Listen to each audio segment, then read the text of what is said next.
Everyone calls Singapore's hawker centres the soul of the nation.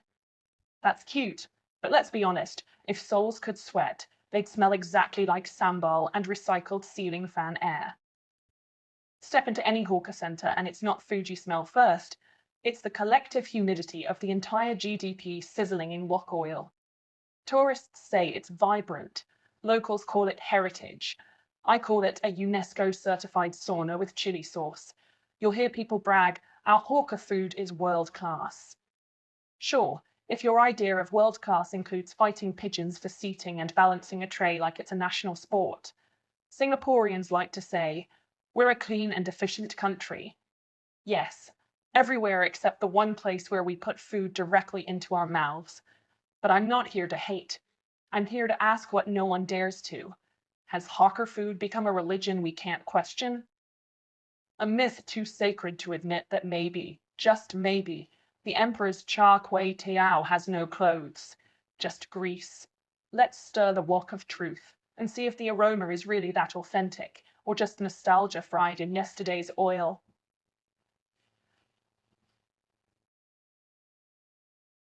In Singapore, queuing isn't an inconvenience, it's a moral compass. If you queue, you're patient. If you don't, you're ungrateful. And if there's no queue at your stall, sorry, you're irrelevant. People will stand 45 minutes in 34-degree C heat, sweating through their Uniqlo dry fit, for a bowl of noodles that costs $6 and nostalgia that costs their dignity. They'll tell you, this stall has been around since my father's time. Yes, and possibly still using the same wok since your father's time too. Queues in Singapore are not about taste, they're about validation. You queue because you want to belong, to prove you can suffer for the same myth everyone else does. It's a rite of passage disguised as lunch. Every stall has its mythology. Ah Tan's chicken rice, original recipe since 1972. But if you asked Artan himself, he's probably in Australia now. The one cooking your rice is a 25-year-old employee named Jason who microwaves the legend. And still, Singaporeans queue religiously. Not because the food's divine, but because consistency feels safe. The same plate, same sauce, same story. In a world that's changing too fast, hawker food is the last thing that doesn't evolve. That's not culinary excellence, that's emotional insurance.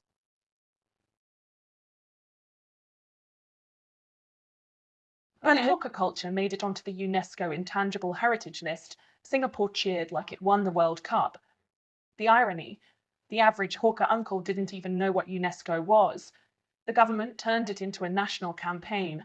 Posters, videos, smiling ministers slurping noodles in slow motion. Suddenly, every greasy table became a cultural landmark. But let's be real, UNESCO didn't come for the smell of curry puff, they came for the story. And Singapore sells stories better than anyone, the story of unity, of multiculturalism, of hardworking uncles in singlets who symbolize national grit. Except those uncles are retiring fast. The new generation wants crypto, not char kway teow. They want passive income, not prawn mee. So now we have a paradox. A culture that's globally celebrated but locally abandoned. The result? Government grants, glossy videos, and reality shows that turn hawker life into romantic fiction. But in reality, many stalls can't find apprentices, rents keep rising, and the oil keeps burning. UNESCO heritage or UNESCO headache? Maybe both. Because preserving nostalgia without people is like saving an empty museum. Looks nice on paper, smells like burnt garlic in real life.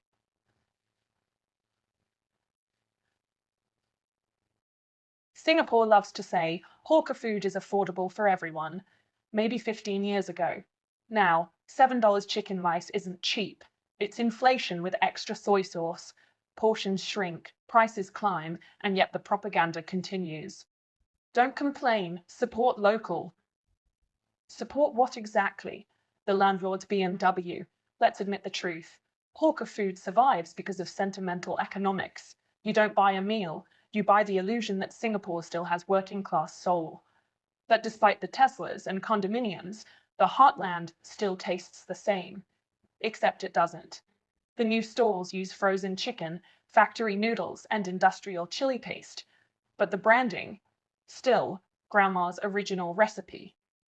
Grandma, by the way, passed away before the iPhone existed, and the so-called cheap food is disappearing too.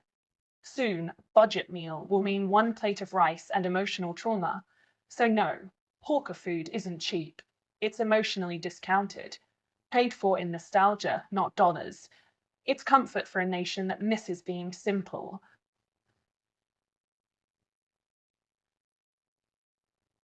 Singapore is spotless until you eat. Then it's open-air chaos, sticky floors, pigeons on patrol, and trays that have seen more DNA than a forensic lab. You can get fined $300 for littering, but somehow it's legal for your spoon to double as a germ museum. And nobody complains because hawker culture ma. At Starbucks, a fly is a scandal. At a hawker centre, a fly is a regular customer.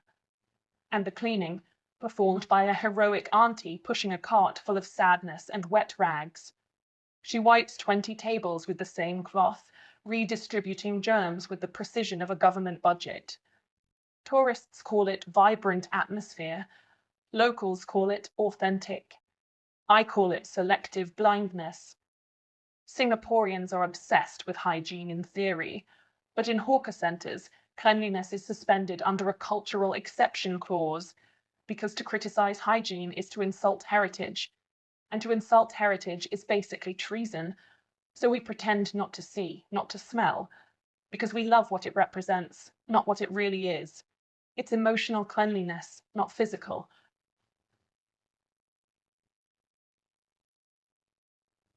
Hawker culture is no longer just food, it's fetishized identity. The country built an entire brand around it. You can now find hawker-style cafes in malls with $15 prices and $0 atmosphere. Tourists lap it up like it's exotic anthropology. The irony: the real hawkers get none of the profit. The nostalgia economy is monetized by landlords, marketers, and influencers, not the uncles who sweat for 12 hours behind the wok. And authenticity. It's performative now. Plastic chairs equal heritage. If it's clean and air-conditioned, people cry, not authentic. So authenticity becomes a form of suffering. You must sweat to prove you're eating correctly. It's cultural masochism with sambal on top. And that's the fetish. Singaporeans don't just love hawker food, they love feeling like they earn it. Pain makes the taste patriotic. The hotter, the dirtier, the better. Suffering, soul. But let's face it, no culture survives forever on nostalgia and cholesterol. At some point, fetish must evolve or fossilize. And right now, hawker culture is somewhere in between. Delicious, but dated.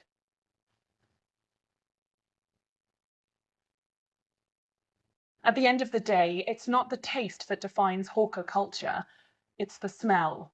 That unmistakable aroma of chili, smoke, and memory.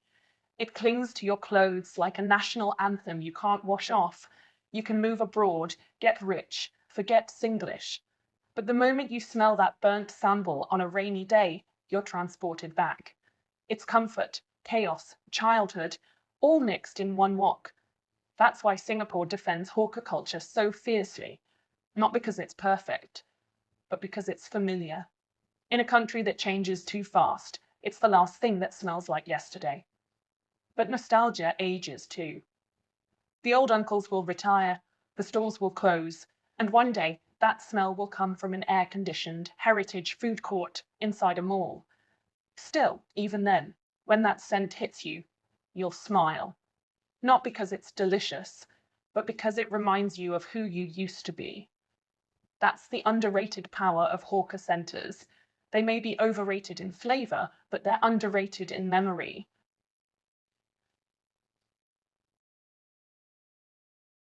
Maybe hawker culture isn't dying. Maybe it's just transitioning from living tradition to curated museum piece, from sweat to symbolism, from wok to brand. Singapore's hawker food may be overrated, but it's also irreplaceable. It's flawed, messy, loud, smelly.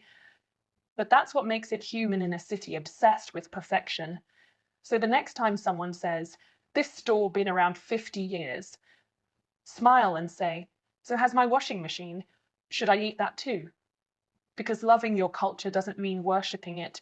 Sometimes it means being honest enough to laugh at it and still line up anyway.